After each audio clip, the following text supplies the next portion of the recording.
Okay po, topic natin maganda, paano magkakaroon ng swerte sa buhay at sa pera. 'Di ba? Minsan naiinggit tayo sa ibang tao, ang swerte naman niya, ang daming opportunities na pupunta sa kanya, bakit ako wala akong swerte? Hindi niyo ba naiisip 'yon? So meron tayong mga tips, okay? Ayon sa pag-aaral, magugulat kayo, actually mga 10 to 20% lang daw ang tunay na swerte na dumarating. Yung 80% dito, hard work pa rin.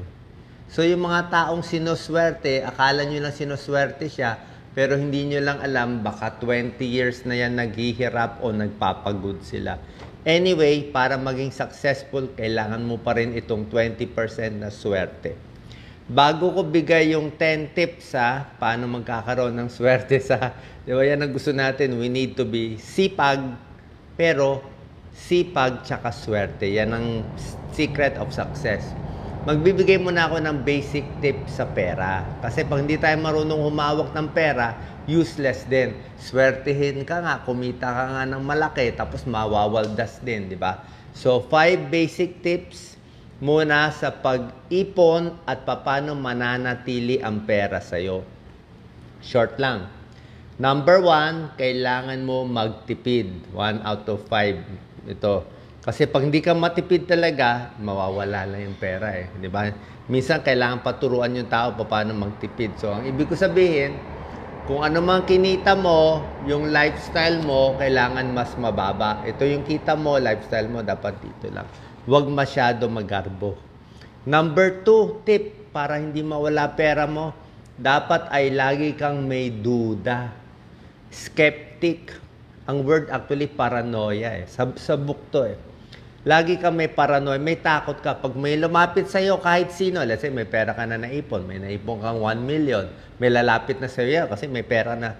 Lagi kang may duda, scam ba to? Scam ba to? Kahit kapatid mo o kamag-anak mo o artista siya, gwapo, maganda, sikat, kahit kinausap ka na sikat na tao o politiko o gwapong artista, isipin mo lagi, scam ba to?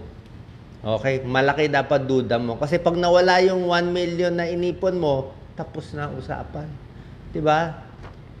Number 3, ito, tatlo tong number 3, dapat wala kang yabang sa katawan para ma-maintain mo yung pera mo. Walang yabang, walang inggit sa katawan, at hindi ka naiinip. Ano ibig sabihin? Kasi pag nagyabang ka, bili ka ng bili ng gamit, mauubos na. Pag nainggit ka sa friend mo sa Facebook, marami siyang gamit, marami siyang pinapakitang bag na mamahalin, bili ka ng bili, mawawala ipon mo. Nainggit ka hayaan mo na siya mayaman. Swerte niya yun eh. Number 4, kailangan mabait tayo, matulungin at hindi nagbabash. Sinuswerte din yan. At number 5, health conscious ka dapat para hindi maubos ang pera mo, di ba? Kasi mas mahaba ang buhay, mas mayaman. Common sense, di ba? Yung isa, pareho kayo ng classmate mo, umabot na ng 40 years old, may ipon na kayo. Pagdating ng 50 years old, yung classmate mo may ipon na 1 million. Ikaw ang ipon mo, 200,000 pa lang. Kaya lang hindi siya health conscious eh. Hindi siya nakikinig sa tips natin. So at 50, nagkasakit, nawala na siya. So ang ipon niya, 1 million lang. Pero ikaw, dahil health conscious ka, umabot ka ng 60, 70, 80, 90 years old, yung 200,000 mo, baka umabot pa ng 5 million o 7 million yan. So in the end, mas mayaman ka kasi mas mahaba ang buhay. Kasi time is money. Tandaan nyo time is money. The more time you have, the more money. Ano lang mga safe investment? Ako, dalawa lang eh. Lupa lang tsaka bangko. Ano lang kasi bangko, lupa, bangko, lupa. Lahat ng iba, ayoko na. Lalo na dito sa Pilipinas. Sobra daming scammer. Sobra daming scammer. Basta lupa kasi na mura, after 10-20 years, tumataas yan. Eto na. 10 tips paano maging swerte. Una-una, ito maganda. Akala nyo ba yung kaibigan nyo lang sinuswerte, ikaw malas ka lagi? Hindi po. Based on percentage, isipin nyo, based on percentage, lahat ng tao, 50% good luck dumarating. 50% bad luck. dumarating. So, trabaho natin, pag dumating yung 50% na good luck sa atin, dapat pakinabangan natin, i-grab natin, good luck yon, ready tayo, palaguin natin. Pag dumating yung bad luck sa atin, gawin natin wag medyo bad. Parang medyo hanapan pa rin natin ng positive kahit yung mga negatibong dumarating sa buhay. Kaya kahit negative, okay lang yan, may pupuntahan yan. Pag positive, okay din yan. So, nagmumukhang lagi kang may swerte kasi ina-adjust mo yung dumarating sa'yo. Pero kung baga sa baraha, I think fair naman ang Diyos. Lahat binibigyan ng positive at negative. Okay? So, ano tong 10 na straight? Number 1, kailangan meron ka ng lucky mindset. Anong lucky mindset? Positive mindset. Feeling mo laging suswertihin ka. Parang, di ba, yung mga religious group, di ba? Madalas ako pumunta sa mga Christian group, Catholic group. Dati, nasa Couples for Christ ako. Kahit ano dumating naman sa iyo, maliit o malaki, pasalamat tayo sa Diyos, blessing yan. Diba? Pag naging no ang answer ni God, baka hindi para sa iyo yan, meron ka pa ibang pupuntahan. So, lucky kang lucky mindset, diba? Hindi ka sumasama ang loob. Positibo ka sa tao. More extrovert ka. Mas open ka sa tao. Mas marami kang opportunity. Ito yung tinatawag na lucky mindset. Okay? Positive. Pero pag negatibo ka, nakasimangot ka, hindi darating ang swerte sa'yo. Walang lalapit sa'yo, di ba? Walang kukuha sa'yo. Number 2. Ito, maganda itong number 2. Ha?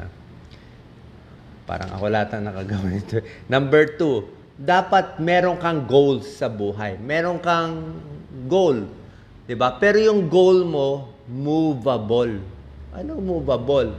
Kunyari, ang goal mo, manalo ng Miss Universe. Hindi, kunwari lang. O gusto mo maging pinakamagaling na tennis player o whatever, o basketball player sa Pilipinas, yun ang goal mo. Pero, pwede siya magbago. Depende sa swerte na darating at opportunity at galing mo. Basta gumagalaw ka, maganda ito Pasensya na kayo sa drawing ko Hindi maganda drawing ko, pero ako, bilib ako dito sa drawing ko Anyway, tingnan nyo kung maganda drawing ko. So, anyway, sample lang yan. So, ganito dito tayo nag-start. Lahat tayo nag-start as wala. Ito, success. Nakuha mo na yung pera sa buhay. Tagumpay, yan. Sikat ka na dyan. Okay ka na. Akala ng iba, para maging successful, tuloy-tuloy diretso. Mag-aaral, magsisipag, mag-aasawa, magnenegosyo, yayaman. Walang ganyang diretso. Walang ganyang diretso. Hindi ganyan ang buhay. Hindi ka bibigyan ni God ng ganyan diretso. Walang ganyan. Ang buhay, ganito yan. Ganito nangyari. Ito, gusto mo umangat dito, hindi ka makakadiretso. Yung pinangarap mo, nag-apply ka ng physical therapist, o hindi ka nakuha, napunta ka sa business, o dito ka napunta. Gusto mo itong business, wala, sarado, napunta ka dito. Mamaya, nandito ka na, tatalon ka naman dito, tapos malulugi ka, babagsak ka ilang beses. Sipag ka na sipag, biglang tataas. After 10, 20 years, biglang makakaangat ka. So nakita mo, hindi diretso ang buhay. Kayo mag-comment. Kung kayo ay successful na, hindi yan diretso. Usually, paliko. Kaya, lahat ng failure natin, kahit saan ka pa bumagsak, ikot ng ikot, learning yan, hanggang maabot mo yung goal. Yan ang tinatawag na stepping stone. Diba? Stepping stone. Nag-i-step ka Ganyan ang buhay. Kaya wag yung ito lang goal mo. Kung dito, ito open Dito tayo. Ito ang bukas ngayon Diba? Ganun lagi. Ako lagi ako sumusulat sa diary kahit 17 years old pa lang ako. Tinitingnan ko, ito goal ko at that time, 30 years ago, hindi ko nakuha, lipat dito. Ito goal ko 20 years ago, hindi nakuha, hindi open, lipat tayo. Lipat na lipat. Kasi merong mga pagbabago, opportunity sa labas. Okay?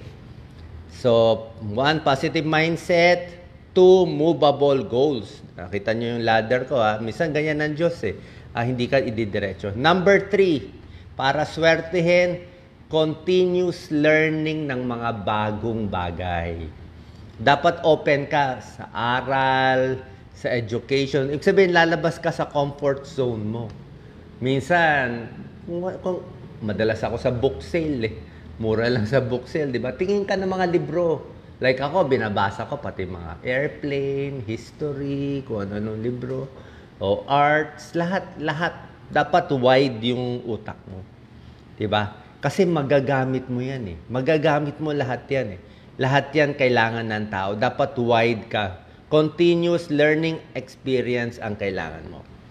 Number 4, dapat open ka lang sa opportunity. Laging matalas mata mo, ano bago ngayon, ano meron, open ka lang sa tao, pero maingat ka. Sabi ko, di ba, may pagdududa.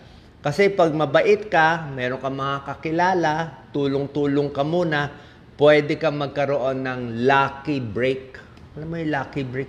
Sinuwerte ako eh. Nagustuhan ako ng isang tao, nag-offer na ako mag-import nitong produkto. Di ba? Marami siya pwede piliin. Di ba? Ikaw pinili.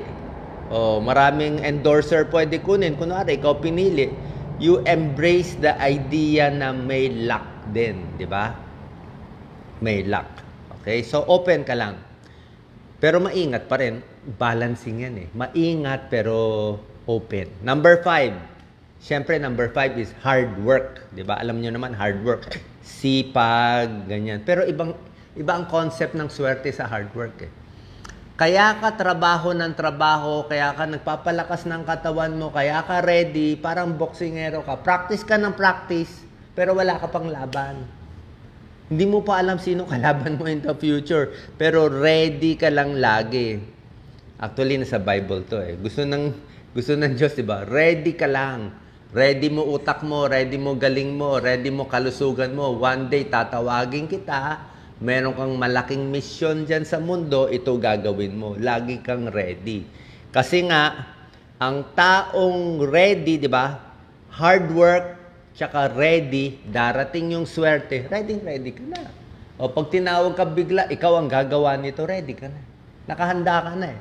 Ready na utak mo. Expanded ka na, kaya mo na to. Di ba? Ready na yung finances mo, pasok ka na. Kasi nagre-ready ka na kahit wala pa. Pero kung hindi ka naghahanda, tapos may swerte dumating sa'yo, ay takot ka pala, hindi mo kinuha, dilugi.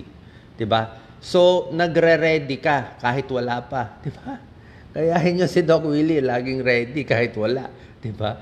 Number 6. Diba? Number 6. Dapat, go with the flow. Maganda to. Go with the flow. Diba? Adaptable ka, flexible. Kung ano yung bagong circumstances, doon ka. Diba? Tulad na sinabi ko, go with the flow ka lang dito. Diba? Depende kung saan ka dadalhin. Kung sarado ang isang pinto, huwag ka na pumasok, sinarahan ka na eh. Nag-apply ka sa pageantry, sa isang binibining something. O hindi ka na natanggap, ayaw ka na nila. Di iba na pasukin mo. Diba? Number 7, kailangan mo ng calculated risk, di ba? Kailangan meron ka rin gagawin, di ba? Para maka-break out ka sa opportunity. Yung mga hindi ka sanay, susubukan mo. Ito rin, meron na ulit isang drawing. Ito, dinrawing ko para sa inyo. Tingnan nyo to, ha. Anong calculated risk? Ibig sabihin, meron kang ginagawa sa buhay mo na lampas sa kakayahan mo. Isip mo, hindi ko kaya mag-leader dito. Hindi ko kaya mag-umpisa nitong negosyo o hindi ko kaya kumausap dito sa taong to. Hindi, subukan mo. Right amount of stress. O, pakita ko to Stress level yan sa baba. Ayan, dinrobing ko yan. Ito, walang stress. Zero stress. Tulog lang siya. Ayan, batugan, tulog. Hindi pwede yan. Wala siyang purpose sa buhay. Hindi siya magigising. Tulog lang siya everyday. Ito, may konting stress lang. Lupay-pay siya. O, nagtatago lang sa bahay. Ito, tamang-tama ang stress. Oh. Yan, nag-a-achieve yan. Yan ang nag-a-achieve. Ito, sumobra sa stress. Ang daming trabaho. Kita mo, nagpapanik na. Taas na yung buhok niya. Oh. Ito, sumobra-sobra sa stress. Oh. Lupay-pay na siya. Ang dami niyang trabaho, kinuha. Oh. So, pangit ang sobrang stress, pangit ang sobra sa stress, pangit din ang walang stress, walang kabuhay-buhay. Dito ka lang. Minsan, para umangat ka, ilampas mo yung stress mo. Tapos, pag napagod ka na, pahinga ka sandali. Tapos, stress na naman, pahinga ka sandali. Yan ang ideal. Parang hinahasa mo yung kutsilyo. Ideal, di ba? Parang sa mga boksingero, di ba? Kailangan lumaban sila sa magaling para gumaling sila, di ba? Kasi kahit hindi mo maabot, at least lumabang ka dun, di ba? At least may tapang ka, may guts ka. Yung iba, duwag eh. Walang ginagawa eh, di ba? Number 7, calculated risk. Kailangan may stress. Kung may panic attack ka, may nervous ka, anong ginagawa ng iba? Magtatago sa bahay. Yun ang hindi magandang advice. Takot ka magsalita sa school. Parang ako dati, takot magsalita sa school. O, nag-quit ako 3 years, nagtago ka. O, sino lugi? O, hininto mo pag-aaral mo. Pero kahit may stress, dapat labanan mo para malampasan mo siya. Number 8, persistent ka dapat. Tuloy-tuloy gusto mo. Nagpa-persist ka kahit nalulugi. Kahit may failure, tuloy-tuloy lang tayo. Kasi pag pilit ka ng pilit, nagkakaroon ka ng lucky outcome. Number 9, kailangan matulungin lang tayo sa ibang tao. Di ba sinasabi nga pag God is with you, who is against you, di ba? Huwag maninira sa iba kasi pag mabait ka, babalik ang swerte sa iyo, di ba? Kung mabait ka sa tao, matulungin ka, one day, babalik din yung swerte sa iyo. And number 10, act as if. Anong act as if? Ito pang artista to visualization to di ba? Like yung mga hindi pa sikat na artista, pero yung nila, ini-imagine na nila na kaya na nila. Dapat kasi ini-imagine mo lang Paano ko ba sasabihin to? Actually, may experiment noon yung nagsushoot ng basketball sa free throw. Isang grupo nag-practice mag-shoot ng basketball. Yung kabilang grupo, hindi siya nagsushoot, ini-imagine lang niya yung bola, hawak niya na napapasok. Every time na itapo niya, nasushoot niya. Imagination lang. Okay? Na nire-ready niya yung katawan, ready ako, kaya ko to labanan, kaya ko to pasukin, kaya ko to. Kahit takot na takot siya. Tapos go lang siya. Nakita nila yung mga nag-imagine, nag-visualize. Ito yung imaging positive imaging, mas nakaka-shoot ng bola. Paano na brainwash mo yung sarili mo? Kaya mo yan Diba? Usually sa mga athlete yan, diba? Kaya ko to lampasan. Kaya ko to matalo. Kita mo, parang in the zone siya In the zone. May oras na nagte-tennis, lahat ng tira, panalo Diba? Minsan basketball, lahat ng 3-point shot, pasok Paano? In the zone siya Na-visualize niya. Nagiging self-fulfilling prophecy. Narinig nyo na ba yan? Self-fulfilling prophecy. Yung isip mo, kaya ko yan, mangyayari yan. Parang ito yung mga libro to, di ba? Yung mga tinuturo to, yung darating yung swerte. So, right amount of stress, stimulation, basta maniwala tayo, darating ang swerte. Okay? So, sana po nakatulong to. Balik-balikan nyo na lang yung video. Actually, lagi ko to ginagamit Paano makakuha ang swerte. Anyway, magbigay lang ako konting tips na in-apply ko sa buhay ko. Actually, short lang, hindi ko naman papahabain. 30 years ago, 40 years ago, bago pala ako doktor gusto ko talaga tulong, di ba? Pero hindi ako makatulong sa marami. Gusto ko tumulong sa milyon, di ba? Kaya nung pag sa clinic, ilan lang naman makikita ko. Kaya may nagsabi sa akin, sumulat ka sa dyaryo, lumabas ka sa TV, makakatulong ka sa maraming tao. So, yun lang ang goal ko. Paano ako makakatulong sa maraming tao? Sa payo, sa pera, sa gamot, paano gagawin ko? Sabi ko, kailangan makapasok ako sa network. Diba yun na inisip ko 20 years ago, sinulat ko sa diary ko, kinukwento ko kailangan makapasok ako sa ABS, kailangan makapasok ako sa GMA, kailangan may show ako doon para makaabot tayo. Parang kapwa ko, mahal ko. Diba? Yan ang goal ko. In-applyan ko lahat yan, lahat ng network, Channel 2, 7, ANC, Channel 9, in-applyan ko yan, lahat. Lahat tanggi. Tanggi. Paano hindi ka gwapo, Doc Willie? Sino ka ba? Bagal mo magsalita, boring ka, sayang airtime mo na. Puro ako tanggi. O ano, nagreklamo ba ako tinatanggihan? Wala akong reklamo. O ayaw nyo, di wala. Diba? Apply, volunteer lang tayo. Pero kakatanggi-tanggi nila, practice pa rin ako ng practice. Kahit doon lang ako sa mga cable shows, practice ako ng practice for 20 years. Eh, nagkaroon ng YouTube, nagkaroon ng Facebook. O, nagkaroon ng YouTube, nagkaroon ng Facebook eh. O, kaya kahit walang monetize, walang pera, wala akong pake eh. Kita mo ilang videos na ako sa YouTube, sa Facebook, 6,000 na. Eh, wala akong pake, may manood o wala. O. So ngayon, mas malakas pa pala ang social media. Naunahan pa niya yung karamihan ng TV. How would I know? Diba? Iba yung goal eh. Naiba yung goal eh. Diba? Sasabihin na iba, kwento ko sa'yo, straight talk. Dok, ba't ka tumakbo? Nakakaya? Talo ka? Wala kang kwenta? Okay lang, walang problema. Oh, natalo ka noong 2019, senador, tumakbo ka VP, nakakaya, talo, walang kwenta. Yun ang isip nila, natalo. Diba? Noong nag-umpisa ako, ang awareness ko sa survey is 35%. Ibig sabihin, sa 110 million Filipinos, may kilala lang sa akin 30 million people. Pagtakbo ka ng senador, from 35 million nakakakilala sa akin, umakyat automatic 50 million. Noong nagkaroon ng pandemic, from 50%, awareness ko nag-jump ng 70%. 70 million na nanonood sa akin. Pagtakbo ko ng VP, 95 million na, 95%.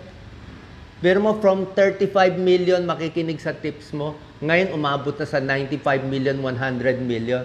Oo, talo nga ako doon.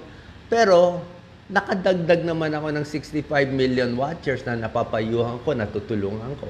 Tapos, naikot ko pa yung buong Pilipinas.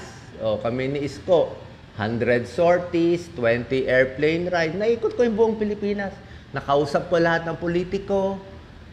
Naisip ko paano ma-handle ng bansa. Nakikita ko anong mangyayari sa bansa natin in 30 years.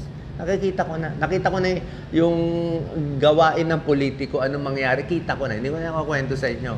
Pero hanggang ngayon, niisip ko pa rin, nahanap pa rin ako ng paraan para makatulong sa maraming tao.